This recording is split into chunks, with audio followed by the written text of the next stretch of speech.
buenos días a todos. Hoy es 30 de diciembre, estamos todavía en la octava de la Navidad, celebrando este acontecimiento de luz.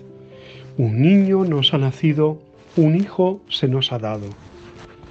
Hoy el Evangelio es continuación del de ayer, sería la segunda parte de lo que llamamos la presentación del niño Jesús en el templo. En este caso es la intervención sobre todo de Ana, una profetisa, una mujer que también acoge al niño y que lo que hace sobre todo es contar a los demás quién es ese niño al que ella pues desde ese momento quiere y quiere tener entre sus brazos y en su corazón, ¿no? La anciana Ana es otro testimonio entrañable en este ámbito de la Navidad, además de San Esteban, Juan el Evangelista, los inocentes, el anciano Simeón, los pastores, los magos y sobre todo María y José.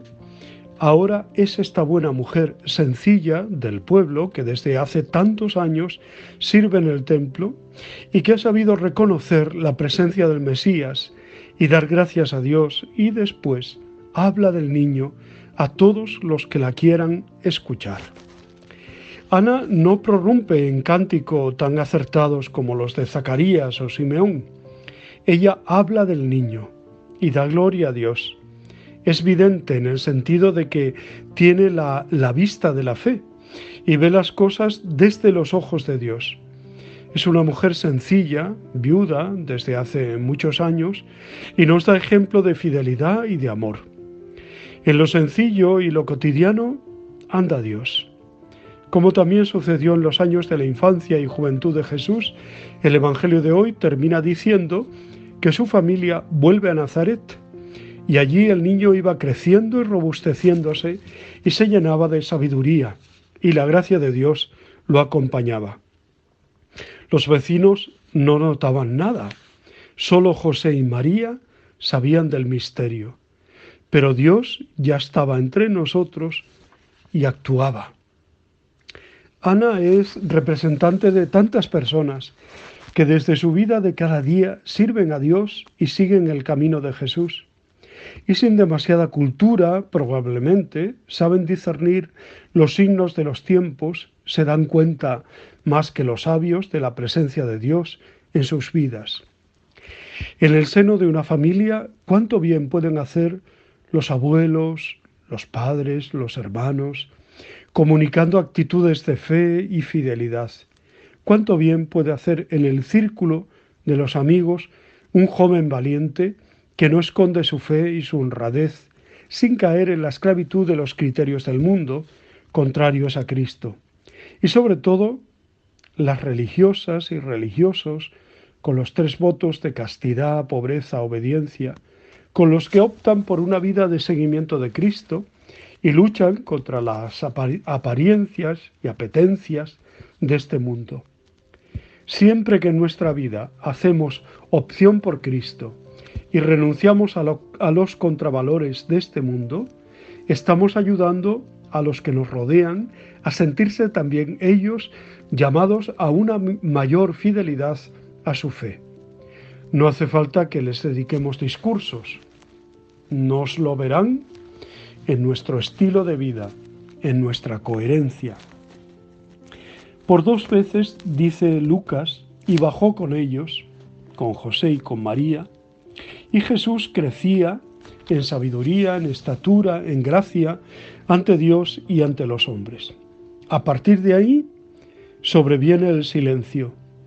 La mirada apresurada pasará página rápidamente, en busca de milagros y parábolas. La fe, sin embargo, necesita detenerse con reverencia ante este silencio.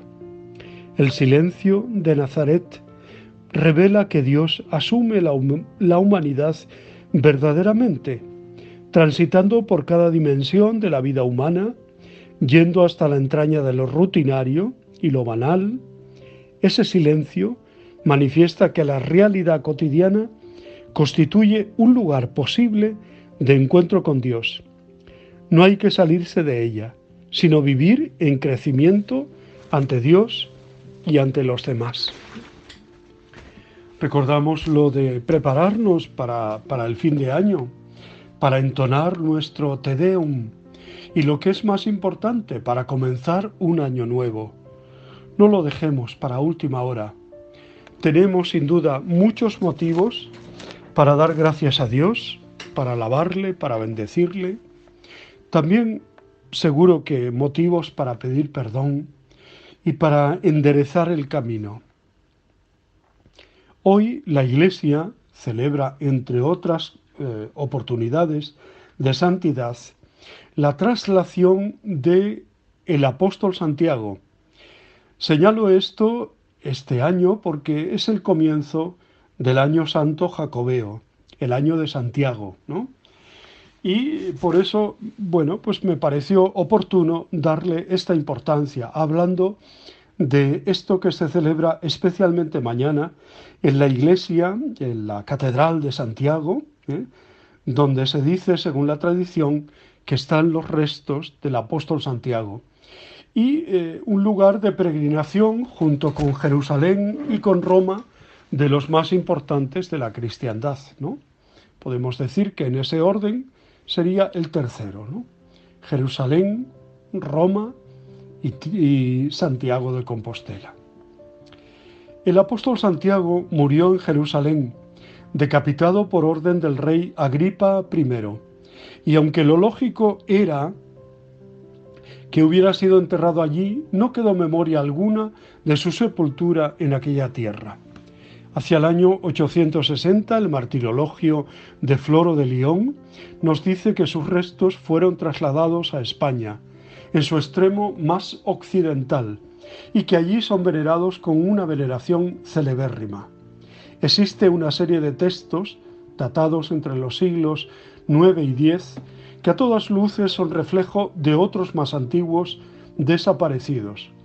Muchas de sus afirmaciones hallaron confirmación en los encuentros o hallazgos arqueológicos y epigráficos habidos en los siglos XIX y XX.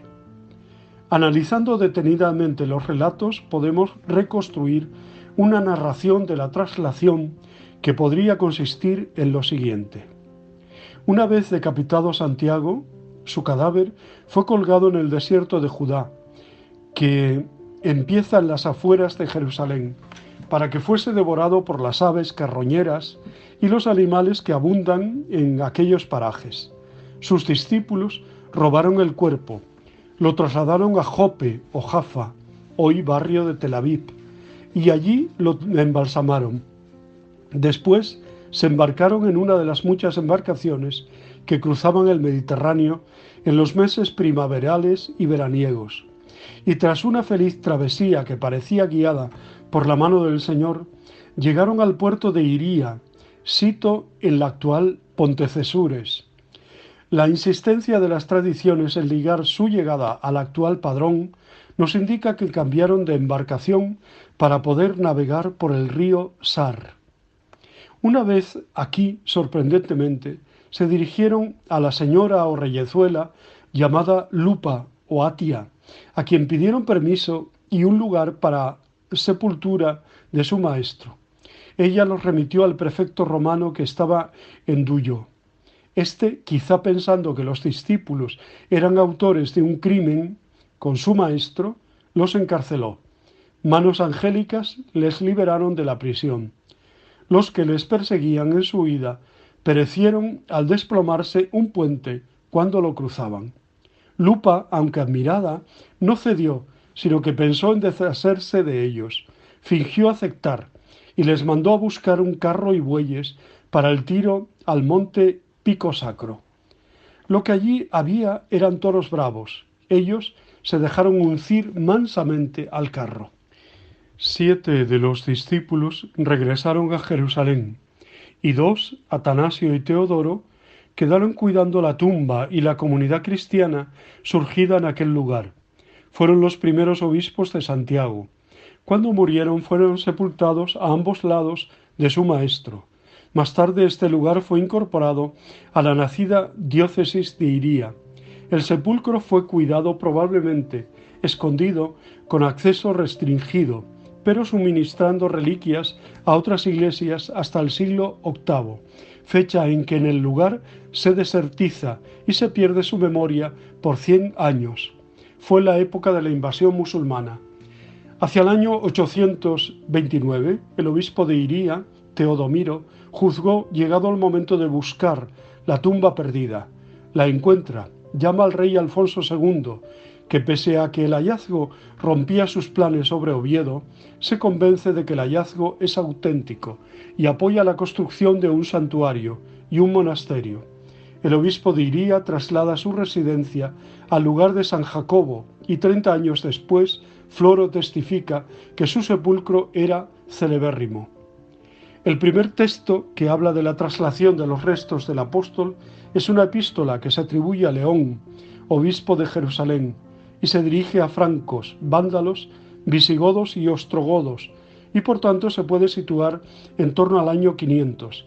Se habla de 4 puntos geográficos de importancia: Iría Padrón, sede episcopal; Monte Sacro o Ilicino; Jerusalén, lugar de la muerte de Santiago; Arcis Marmoricis, lugar del sepulcro. Cuenta el obispo León, en dicha epístola, que durante la celebración de un sínodo se le presentaron 4 de los 7 discípulos de Santiago. Habían recogido el cadáver del apóstol y lo habían trasladado en una nave guiada por la mano de Dios. Llegaron a la confluencia de Ulla y Sar, en Galicia.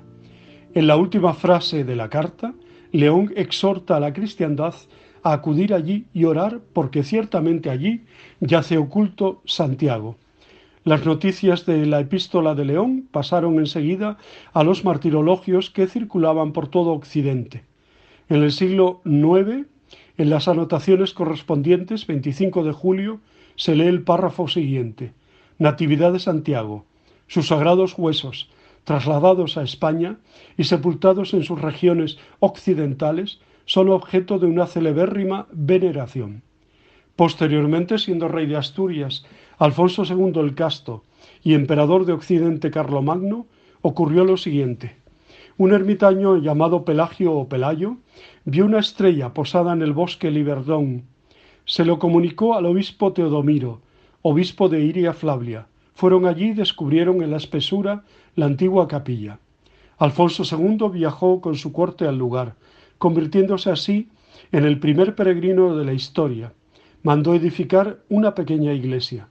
La noticia se propagó rápidamente. Santiago, tan invocado en el siglo VIII, se manifestaba al fin con la revelación de su sepulcro.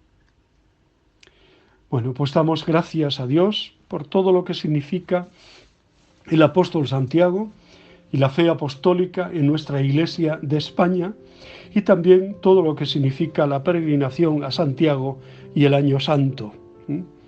Todos somos peregrinos, todos vamos camino del encuentro del Señor, apoyados en la fe que nos han transmitido los apóstoles. Os deseo muy buen día, os abrazo y os bendigo en el nombre del Padre, del Hijo y del Espíritu Santo. Os quiero.